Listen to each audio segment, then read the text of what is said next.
everybody, it's Saturday and today we're going to work on the Cafe Racer. What we're going to do today is we are going to hopefully finish the intake and figure out how it's going to connect onto the turbo. So this is going to be part of the inlet of the manifold, and I think what I'm going to do is I'm going to tube notch it to where it will fit with the main body of the manifold.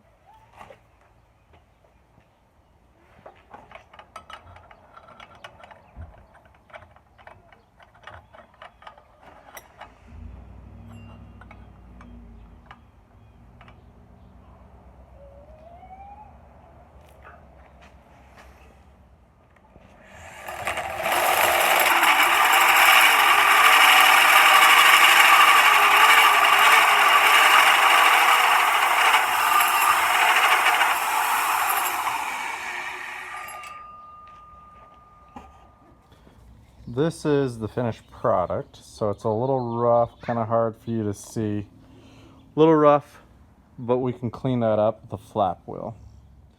All right, here is the intake. I've cut the hole in it. You can see that it's not quite a circle, which is fine.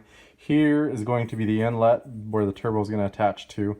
I use my tube notcher to notch this out to be able to fit right on the intake. So we've got it a little bit like this, and if we can kind of see down in it, you can kind of see a little bit how that's not perfectly circle. Is what I'm going to do is I'm going to weld this together, and then I will take just a second this guy here, and I'll go down and I'll clean this up to where it matches up with the inside of my inlet tube.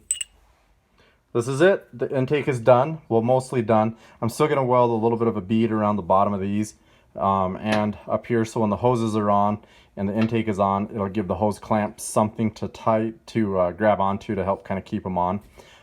There are a few things I would do different next time. One of the things I would do different is I would not put the ends on each side first or second like I did. I would do it absolutely last. The reason being is when you go through, or when I went through, I made the hole and then I welded on the pipe, and there were some metal shavings in here. I didn't think it was a big deal, and I got them cleaned out. But if I would have had these ends not welded on, it would have been so much easier just to shove a rag through and get all the metal shavings out, instead of, you know, filling this up with cleaner, shoving a rag in through here and then pulling it out over here, and then, you know, vice versa.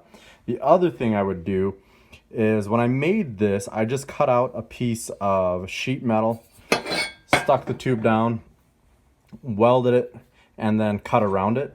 Next time is what I'm going to do is I'm going to take, and on the sheet metal, or the ends, I'm going to cut that to where it's just a little bit smaller than this tube. This tube here, and then I'm going to inset it into the tube a little bit and then weld it around.